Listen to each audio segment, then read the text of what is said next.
Hello and good evening and welcome back to the Finding Hope with OMS, our 10th anniversary edition. In a moment, I shall be asking Veronique Gaultier-Simmons to join me. But before I do that, I just wanted to go through a bit of housekeeping to keep our webinar running very smoothly.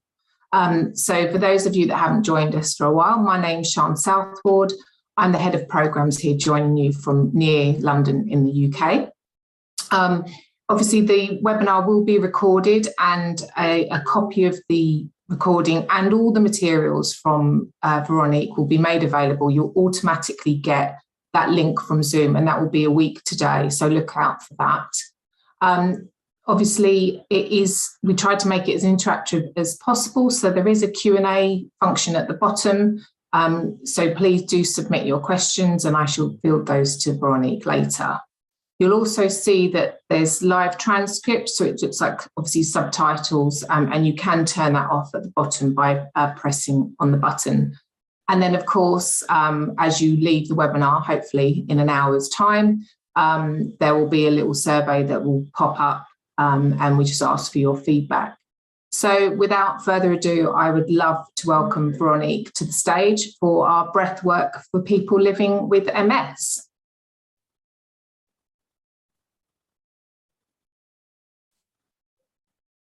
And here I am.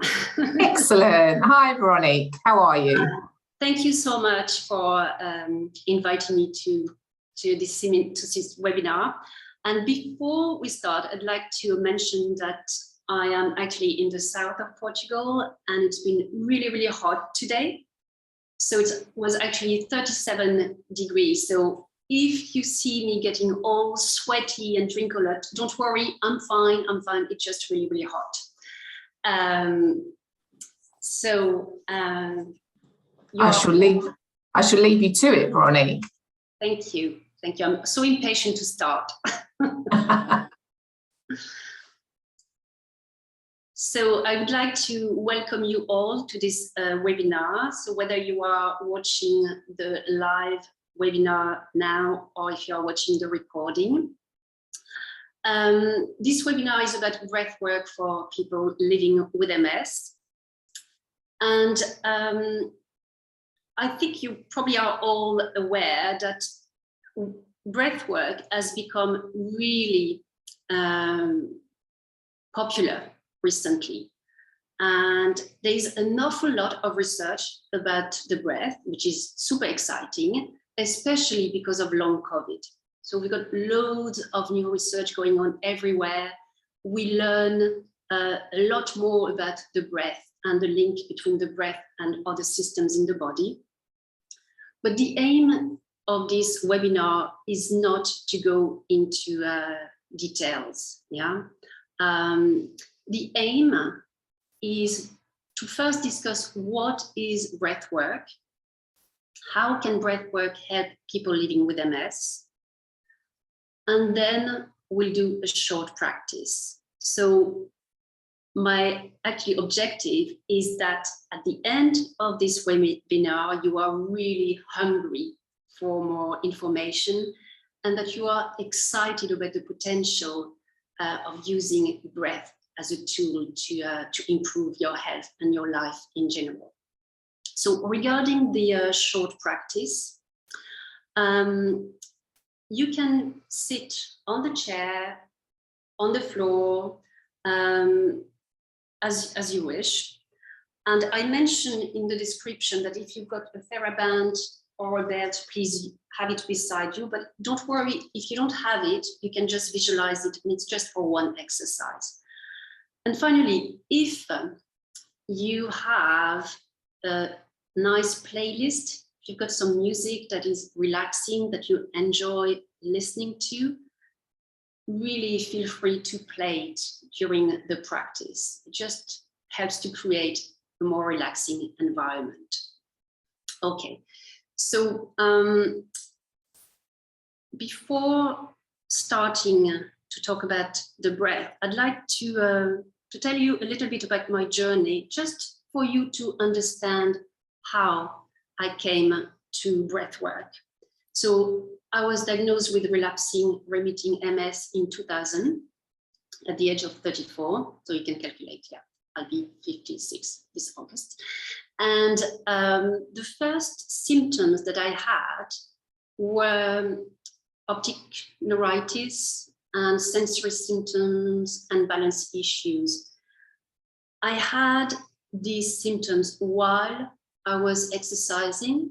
So I started yoga as an alternative to my physical activity, which was like playing squash or going to the gym and step aerobics, for instance. So I started yoga, and I found out that yoga is not as easy as I thought. It's far more challenging, and I became really strong. I think became stronger, more flexible, happier. So I decided I'll become a yoga teacher. So I qualified as a yoga teacher in 2008. And I discovered the OMS program in 2012. So I started straight away, all the steps. And I also founded Taming the Walrus with my husband. So Taming the Walrus is basically my yoga business, and it's focusing on encouraging people living with MS to start yoga. And then I really thought that yoga has a lot of potential. So I wanted to dig deeper. I wanted to find out why this particular pose is good for these symptoms, or how to manage MS as a whole condition. So that's why I decided to train as well in yoga therapy, which is about applying the yogic tools to specific symptoms or conditions. I became an OMS facilitator in 2017, and I facilitated sessions about the benefits of exercise. And then in 2019, I trained as an MS Get a Head Start instructor. So for those of you who don't know the MS Get a Head Start program, it's an evidence-based, therapist-led exercise program that combines high-intensity exercises with management of fatigue, pain, cognitive and mental health. And throughout these years, my focus was really on finding modalities that are inclusive and accessible. So in 2020, I decided to become an ambassador to accessible yoga, because I really truly believe that yoga should be available to everyone, no matter what their abilities or background are. And then I discovered breathwork. So you might have heard of the book by James Nestor, The Breath. It just, for me, was like, wow, this is really accessible to everyone. From the day we are born to the day we die, we've got the breath. That's the one thing we are sure we'll have throughout our lives, and everybody has it. So potentially everybody can do breath work, even more than yoga. And I decided to train with Dr. Ella Manga. And I would like to mention a couple of words about Dr. Ella Manga. She's a trained medical doctor. She had a very successful practice in South Africa, but she was frustrated because she realized that the only thing that she could do was prescribe drugs, medicine to her patients without really looking at the root cause of their conditions. And she explored different modalities and came to the conclusion that she could help a lot of patients with breath work. And she now has kind of practice that is lifestyle medicine. So she helps people, she helps patients through the breath, meditation, and lifestyle changes. So I thought, that sounds familiar. It's very in line with the Overcoming MS approach. And that's why I thought, okay, I want to train with her. And so I've been training with her for about 2 years now. And I'm really happy. She's an amazing teacher, an amazing person. So let's now move on to the breath. Okay, I think I deserve the Nobel Prize for this title, Breath is Vital. I know it's so evident, but so for the general public, we say that we can live without food for 3 weeks. We can live without water for 3 days, but only 3 minutes without breathing. And I think that is kind of amazing in a way. Well, except if you are a diver. Divers tend to be able to hold their breath much longer. And actually, I don't know if you heard of Stig Severinsson, I can't pronounce his name properly. He held his breath for 22 minutes under the water without swimming in 2012, 22 minutes. But in general, without proper training, we would all die if we stopped breathing for 3 minutes. So please don't try to check that now. We know the breath is vital. We all know. But how often do we think about the way we breathe? We think about what we eat, what we drink, what we do, but we don't really pay attention to the breath, at least until recently. But thanks to the research that I mentioned earlier, we now understand much more about the breath. We understand, for instance, the link between CO2 and O2 and the role of nitric oxide. And we now know what the optimal breathing pattern should be. And the optimal breathing pattern should be breathing through the nose,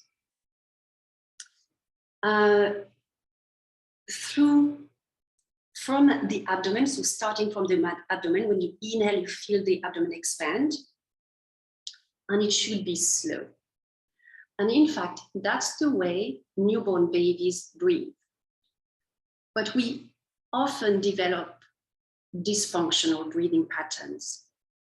So, for example, one dysfunctional breathing pattern would be mouth breathing. So for some reason, some of us switch from nasal breathing to mouth breathing, which causes loads of issues in the dentition, but also for the whole body. Or it could be paradoxical breathing, where instead of feeling the expansion in the abdomen on the inhale, the abdomen moves in on the inhale and out on the exhale. Another dysfunction would be the chest breathing, where all the breathing happens here instead of lower around the waist. And now, so we know what the ideal breathing pattern should be. We know that we develop dysfunctional breathing, and we also know that dysfunctional breathing really affects the health. In fact, dysfunctional breathing makes the nervous system more active, and this leads to shallow breathing, tension in the body, increased stress, and it activates the fight or flight response. So being aware of the way we breathe is the first step in breath work. We need to become aware of our breathing pattern. And then we can use conscious breathing, so specific techniques to improve our breathing, improve our health and our physical and mental well-being. And in fact, if you do yoga or qigong or tai chi, then you know that conscious breathing is already used in these disciplines to support the health. But okay, you might wonder now, how powerful is this breath? what can we really achieve by consciously using our breath. I think it's really amazingly powerful. And it's really powerful because of two factors. Because every mental, psychological, emotional, physiological state and posture has a corresponding breathing pattern or quality. Just for a moment, think about how you breathe when you fall in love, how you breathe when you're worried or anxious, stressed, when there is suddenly a noise. Yeah. So we might think that all the breaths are the same, but they are not. There are different qualities, different patterns. We might have a slightly longer exhale or inhale, or a pause, or one nostril or the other. So they are different. And also, the second reason why the breath is so powerful is that the breathing system is the only system in the body that is both conscious and unconscious. We know all the systems in the body, digestive, nervous, endocrine, and so on, tend to be interlinked.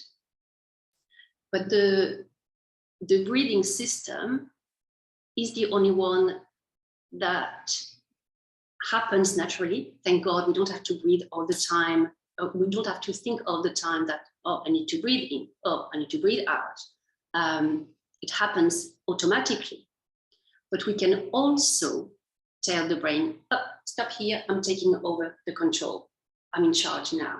And that is the only system in the body that can do that. And that gives us the power to change how we feel, because the systems are connected, and we can use the breath nearly as a language to communicate with the different systems in the body. For instance, we can't tell our heart, please heart, can you beat for 60 beats per minute? We don't have a direct line to the heart, but we can use the breath to find the proper breathing pattern that will allow this heart rate. The same, we can't, well, I can't anyway, maybe some of you can, but I can't tell my digestive system, please now break down this food. But I can use the breath to trigger the rest and digest system, and to give the perfect condition for my digestive system to work. So this is why the breath is so powerful. By changing our breathing pattern, we can change our state. And for me, that really is truly amazing. That is such an incredible opportunity to improve our health, our mental, our physical health, and that I think we are not using enough yet. So let's come to a definition of what breathwork is, at least for me. Breathwork is using breath awareness and conscious breathing for healing and transformation. In this webinar, we're not going to focus too much on the transformation part because it's more like an advanced breathing technique, but you might have heard of rebirthing or holotropic breath work, and the use of connected conscious breathing, where you put your body in a state of really intense stress, quite intense, and then you kind of unlock some tension, or you discover some tension that you were not maybe aware of. And it can release trauma, and it can also have a profound spiritual experience. But this is something that we only facilitate in a very protective, safe environment, one-to-one or in group, but with a other facilitators. So I'm not going to try this online when I cannot see you. So as I said, there has been a lot of research on the potential benefits of breath work.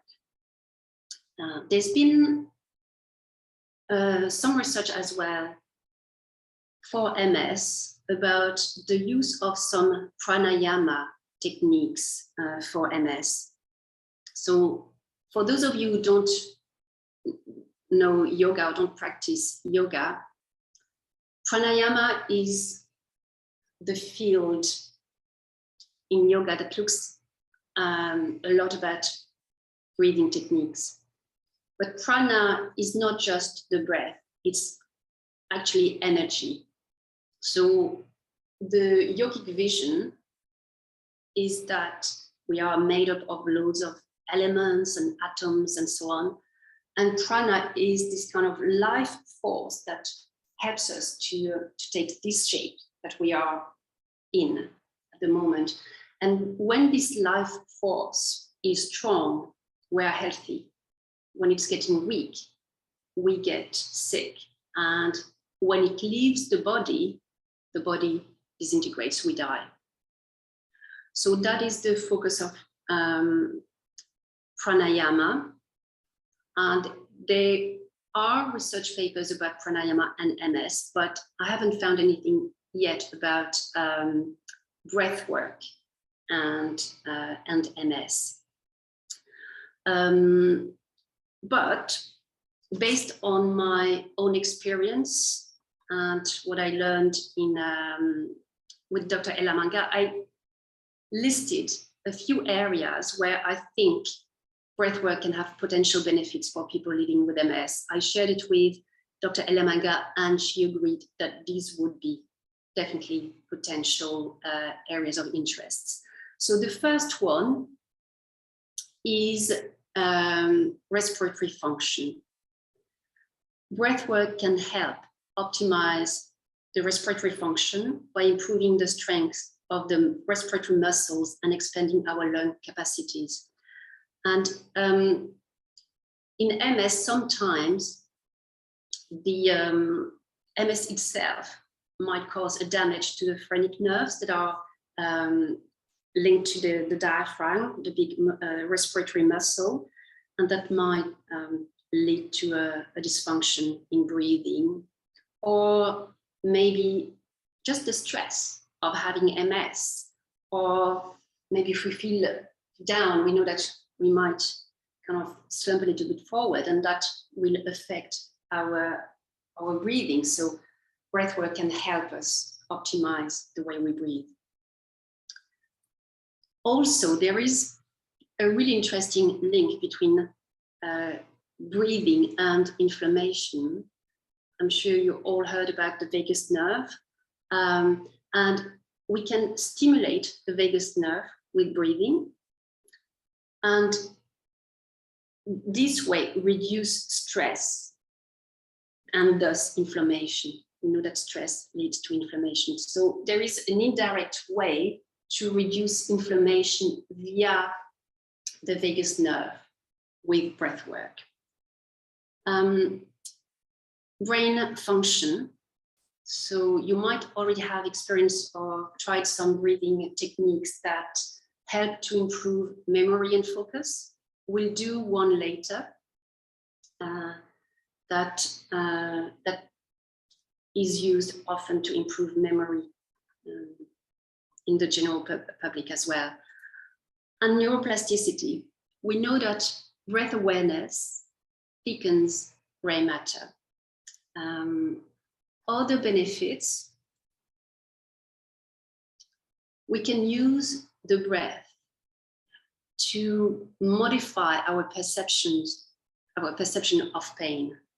So how we breathe directly affects how badly something hurts, which for those of us who experience pain is also an interesting tool.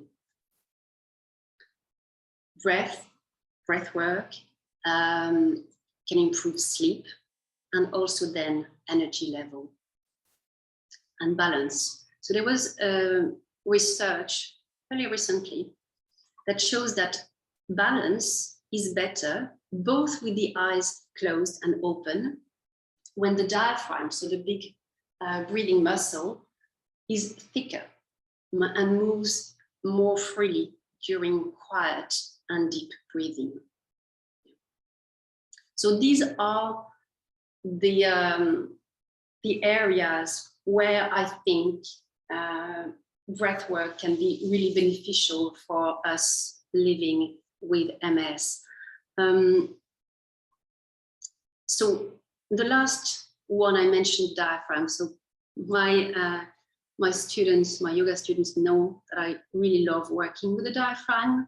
And for me, the diaphragm is one of these too often ignored muscles. So the diaphragm is really an important muscle, not just for our breathing, but also for our well-being and for our balance. And it is just one muscle, like any muscle in the body.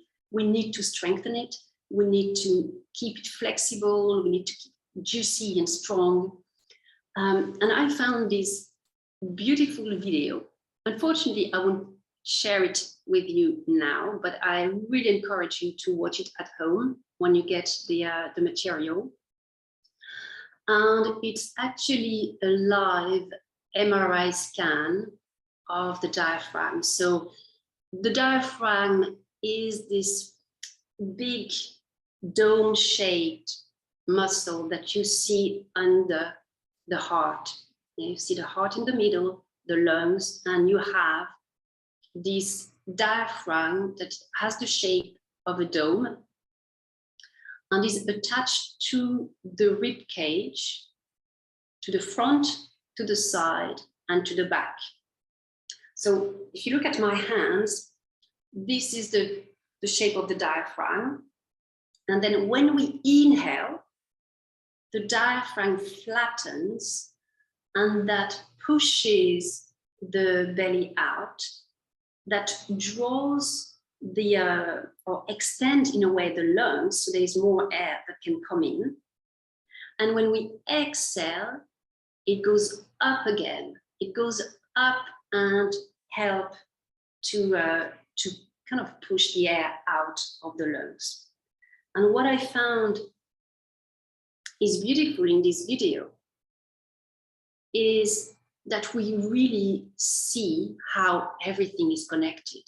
So we see that this movement of the diaphragm helps to massage the internal organs.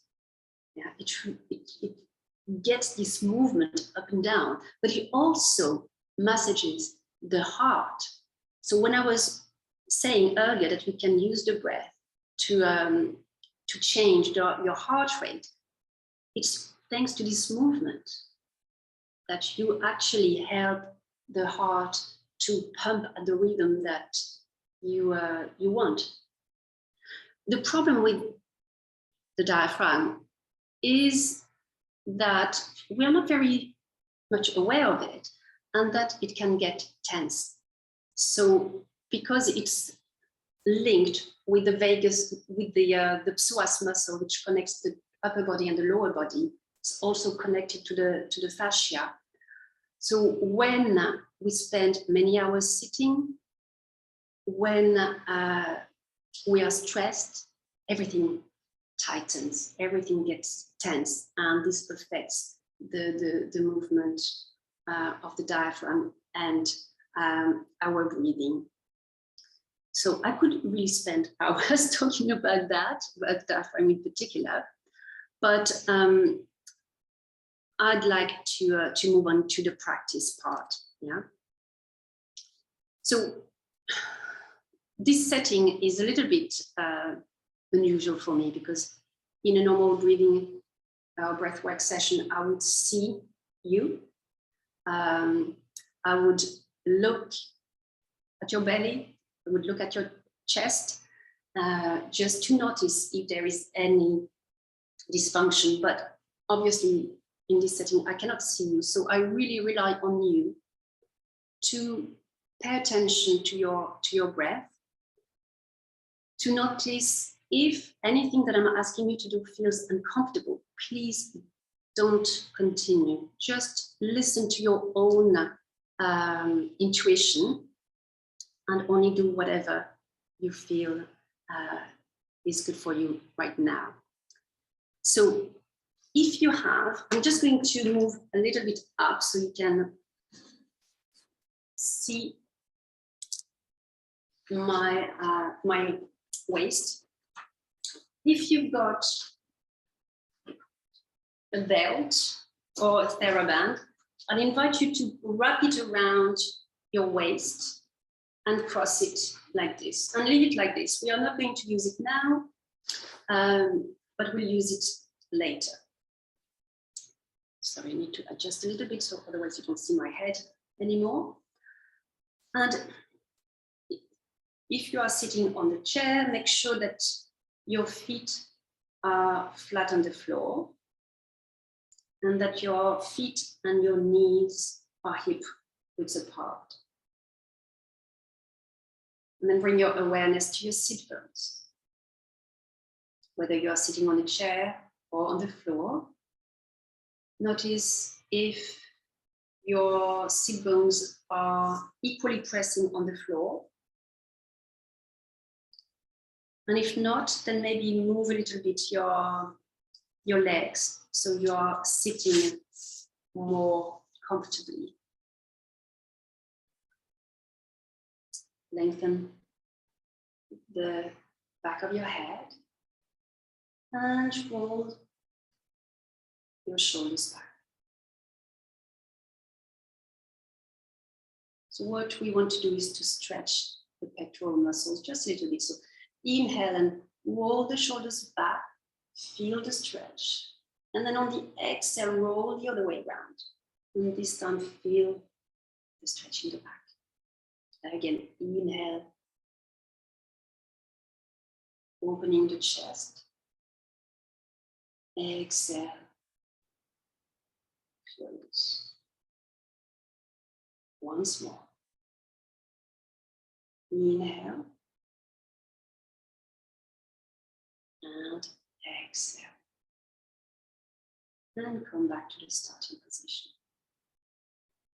Now I'd like you to place your right hand on your left shoulder.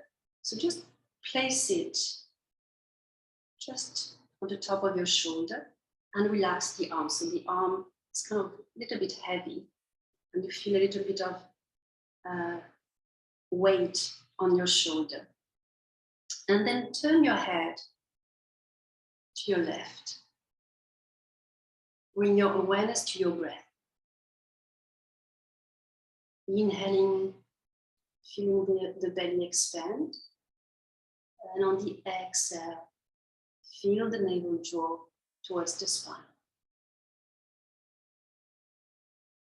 Just pay attention to your breath, to the movements of your arm. Feel all the parts of the upper body touched by your breath.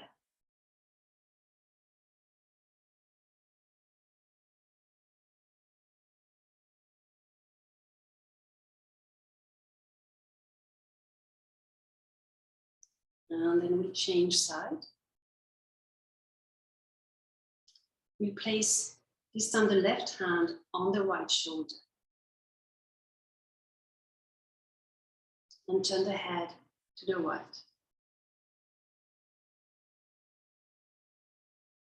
Again, becoming aware of the movements in the upper body.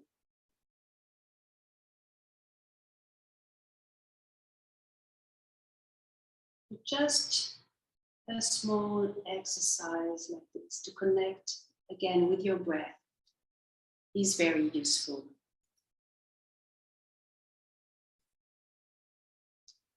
So if you've got your TheraBand, just hold it so crossed. If you don't have it, just visualize a large band around your waist and think of the movement of your diaphragm. So remember, when you inhale, the diaphragm pushes the belly out, but also it's attached around the edges of the rib cage, so the front, the side, and the back. So you can expand everywhere. So I'd like you to focus on that, on expanding on the inhale, not just the front, but also the side, and maybe even the back of the body. So if you hold your TheraBand, then it's easier to become aware of the movements as you inhale and exhale. The upper chest and the shoulders are completely relaxed. There's no tension whatsoever in the neck. Breathe into the band. Giving your diaphragm a nice little stretch.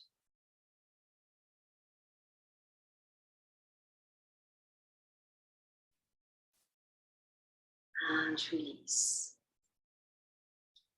So now we're going to inhale through the mouth. So it's, I said, optimal breathing is through the nose, but for exercising purposes, we also use the mouth. So inhaling through the mouth as much as possible. Imagine you've got a straw and you really want to inhale, and then exhale with a sigh, a silent sigh.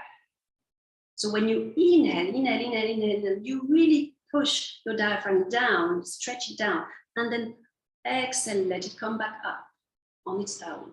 So we'll do 3 of these. Inhaling through the mouth, as much as possible. And on the exhale, exhale with a sigh.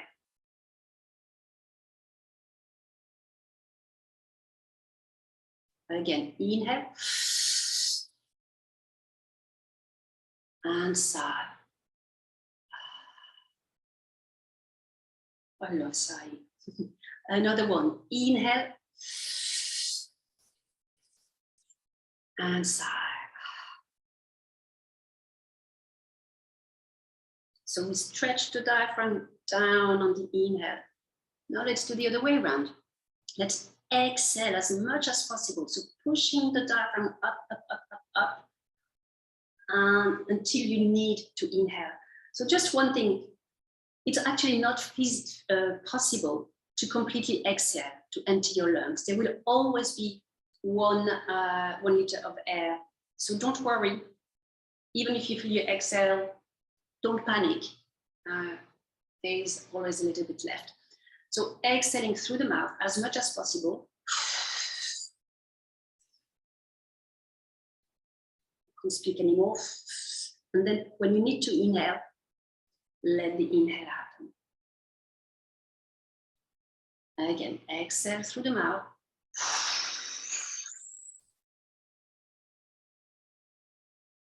And see if you can feel the movement of the diaphragm when it goes up and needs to inhale. And you need to inhale. Last one.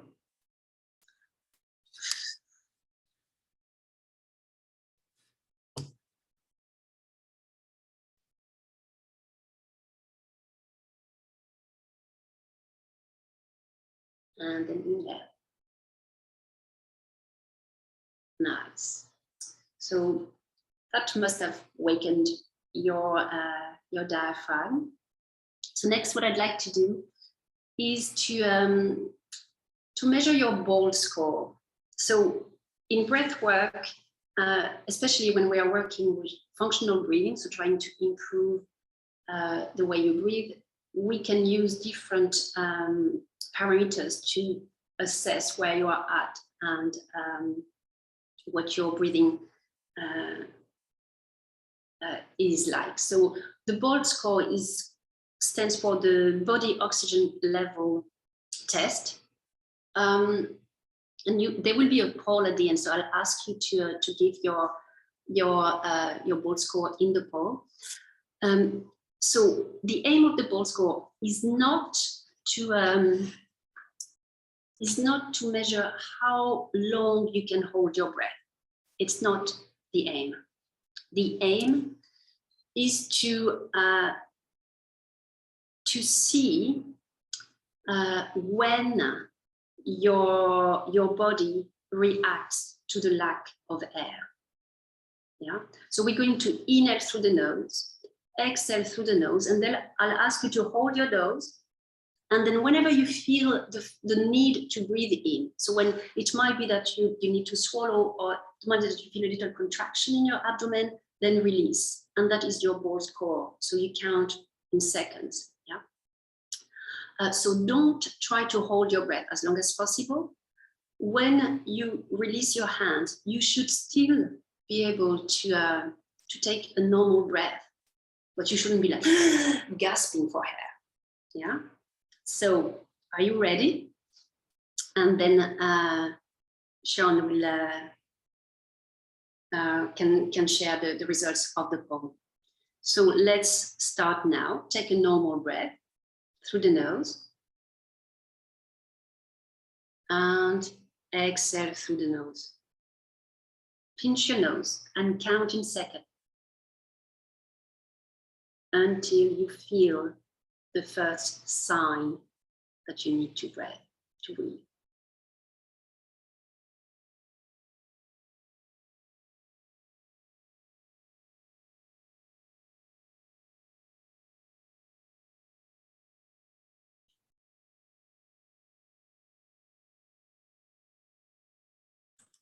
Just wait for a few more responses, Veronique. Yeah, and if you didn't get it right the first time, you can try another time. You know, maybe you didn't realize you were pushing too hard. That happens sometimes, and yeah.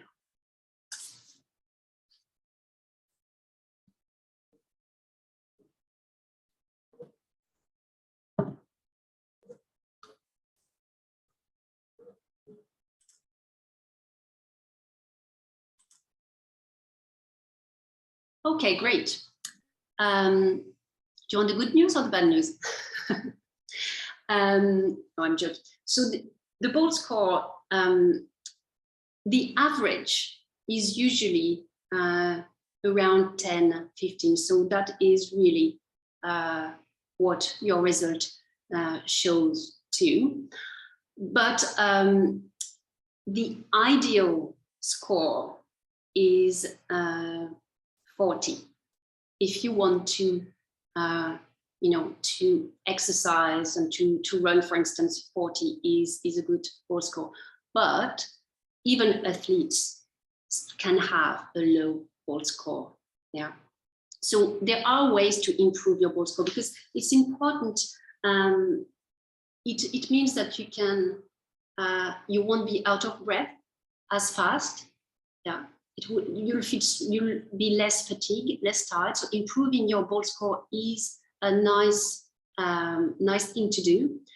And there are practices to improve. So there's one technique, the box square. We're going to do it later. You might have heard of Wim Hof. It's a good practice as well to improve your ball score. Something else you can do, which is very accessible, is when you move. So could be moving your upper body, or walking, just hold your breath. So inhale, exhale, hold your breath, move, and then when you need to breathe in again, let go. And little by little, you'll improve your ball score. And I did one breathing session with some of my yoga students recently, and it was quite incredible how in 30 minutes their ball score improved. So it's really very easy to improve, and it makes a difference to your well-being. So now, my idea tonight was to help you play around a little bit with the breath. And we have different tools. We can use the inhale, the exhale, the pause after the inhale, the pause after the exhale. Or we could also play with the left nostril, the right nostril. We can play with inhaling through the nose or through the mouth. There are loads of options, but I decided to focus on the pause. I prefer not to use the term to hold the breath, even if sometimes I do, and not pay attention, just because holding the breath sometimes leads to tension. You feel like, oh, I need to hold the breath here. Whereas pausing, we tend to be more relaxed. And one tip that the divers share, because they practice holding their breath very often, is to smile. So if you inhale, exhale, and you hold your breath, and you feel, oh, it's not easy, smile. And I swear it helps. So we're going to play with different shapes, and we'll start with the triangle breath. So you see the triangle. I'd like you to visualize that the triangle as you inhale, exhale through the nose, inhale for 3 seconds, pause for 3, exhale for 3. So we all have different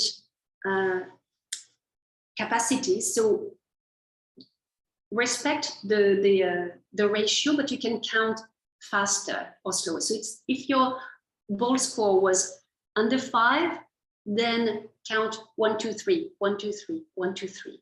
Yeah, faster. If your ball score was normal, then 1, 2, 3 is the right rhythm. If you had like over 20, you can really say 1, 2, 3. Yeah. So I'll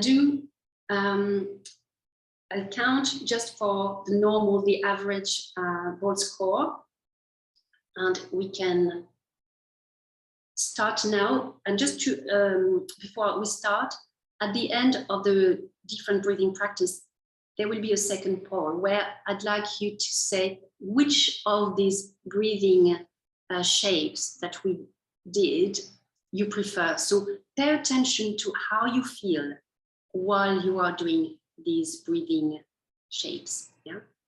So let's start now. Inhale and exhale.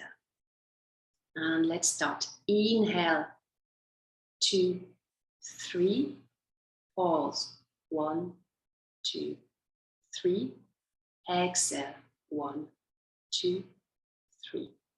Inhale, 1, 2, 3, pause, 1, 2, 3, exhale, 1, 2, 3. Another one. Inhale, 1, 2, 3, pause, 1, 2, 3, exhale, 1, 2, 3. Come back to your natural breath. So we do very short practice, but that gives you an idea. And this time we're going to move the pause. So instead of having a pause after the inhale, we'll have the pause after the exhale, and that feels different. So inhale and exhale first. And now inhale, 1, 2, 3. Exhale, 1, 2, 3. Pause, 1, 2, 3. Inhale, 1, 2, 3. Exhale, 1, 2, 3. Pause, 1, 2, 3. Inhale, 1, 2, 3. Exhale, 1, 2, 3. Pause, 1, 2, 3. Come back to your natural breath.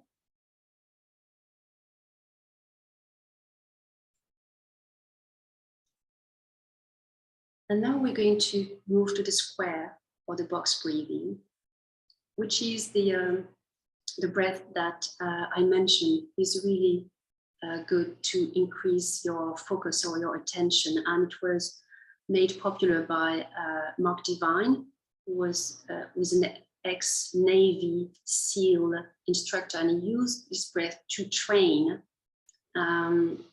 the soldiers before action. So it's really to improve the focus and the attention. And on this one, we have a pause both after the inhale and after the exhale. So we're going to do 4 or 5 rounds before moving to the next one. So again, pay attention to how you feel when you do these breathing techniques. First, starting with an inhale and an exhale. Inhale, 1, 2, 3, 4. Pause. 1, 2, 3, 4. Exhale. 1, 2, 3, 4. Pause. 1, 2, 3, 4. Inhale. Pause. Exhale. Pause. Inhale. Pause. Exhale. Pause. Come back to your natural breath. Again, noticing how you feel.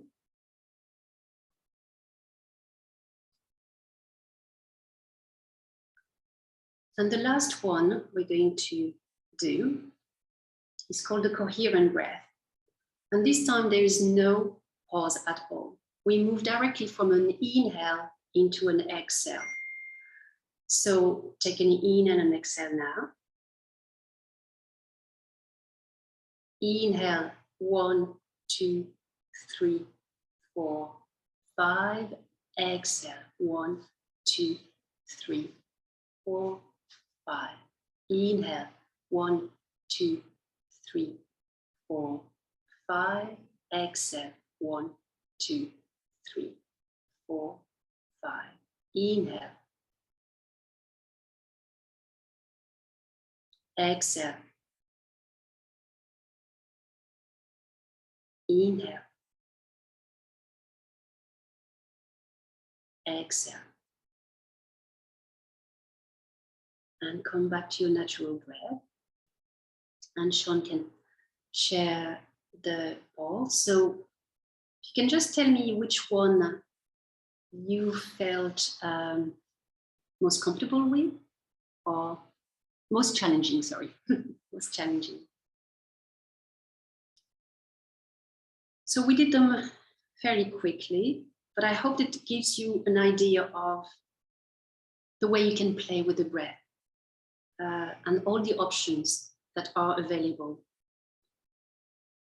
Knowing that when you play with the breath, you can communicate with the various systems in the body and influence the way that you feel.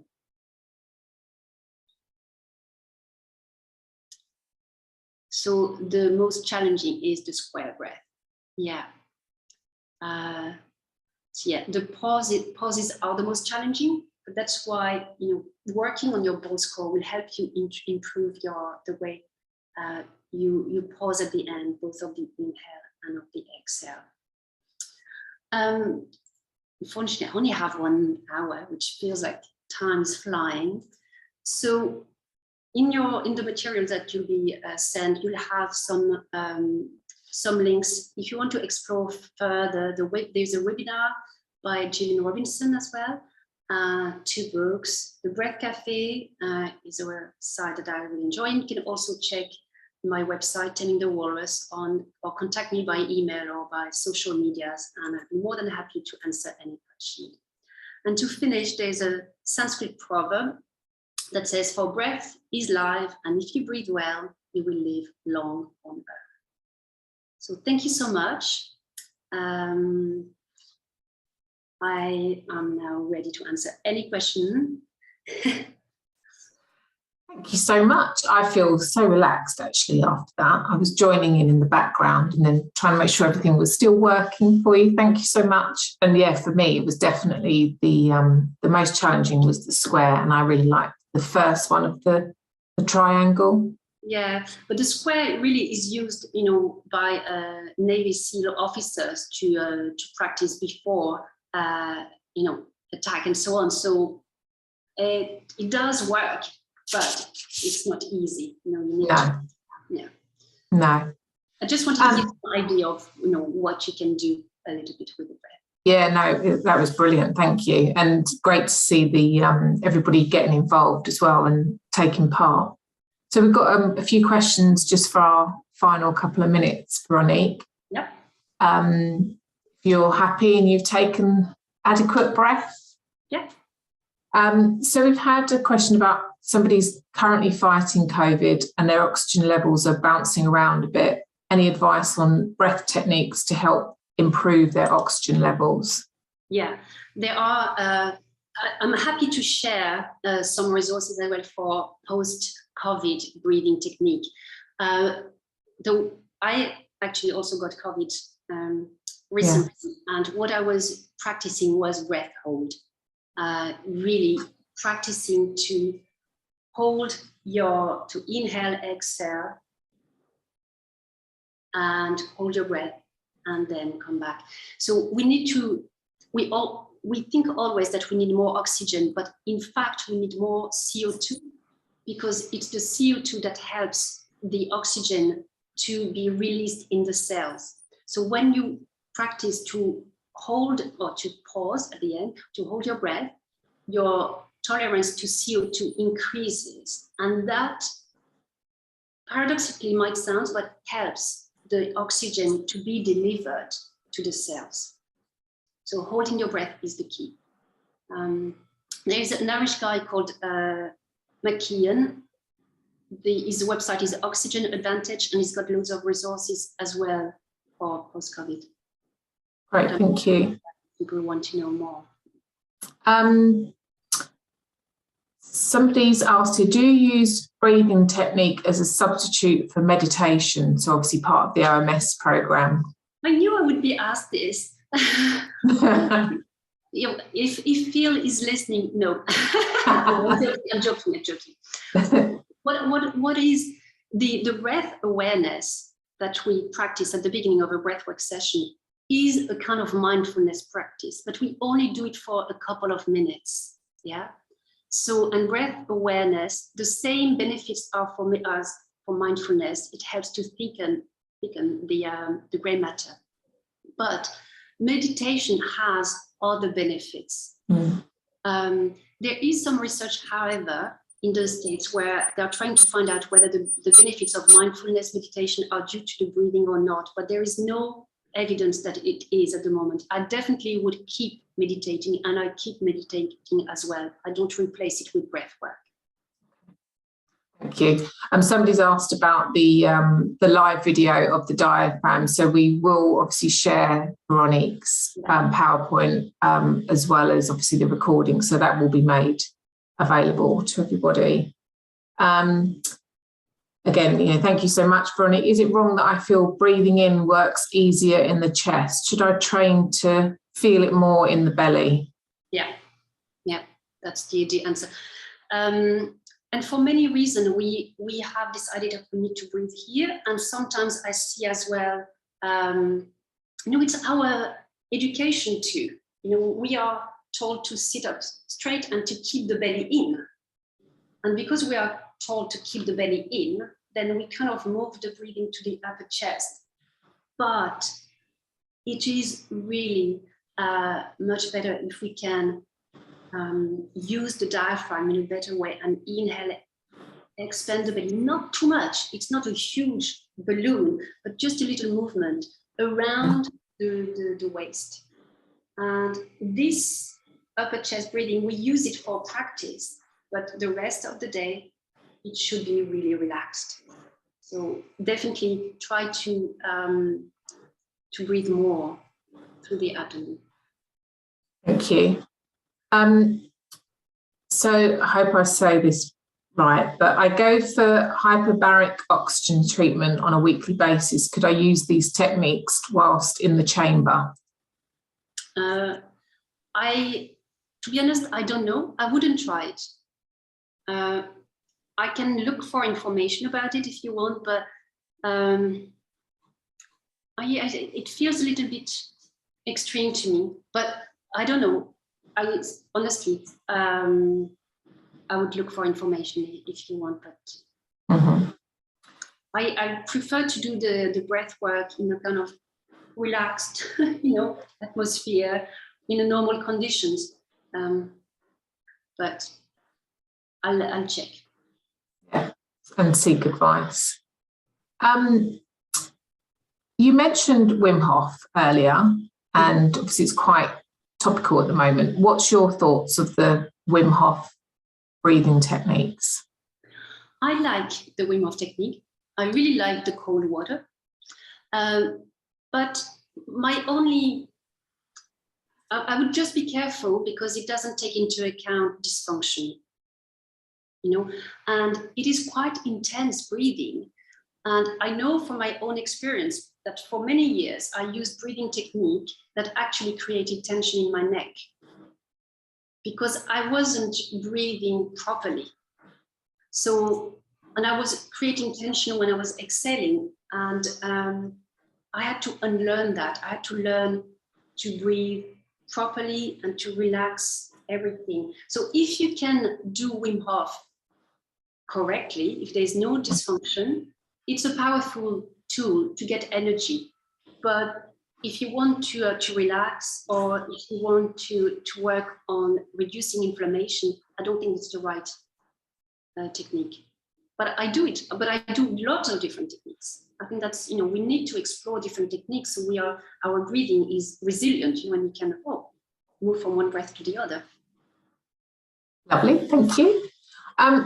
Another person, probably the last question actually, Ronnie, just because of our time, but they said that their breath has always been poor and due to bronchitis, and still is very high, so high I can't get down into the pool. How can I change that? So it must have been breathing lots.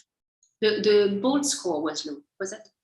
They said that it's not entirely clear, but maybe that they have lots of repetitive breaths, rather than, inhale for a long time and exhale. Yeah. I would really take it slowly. And again, try to first be aware of the way you breathe. That for me is always the starting point.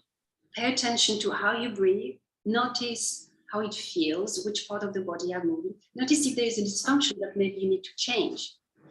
And that might unlock your breath.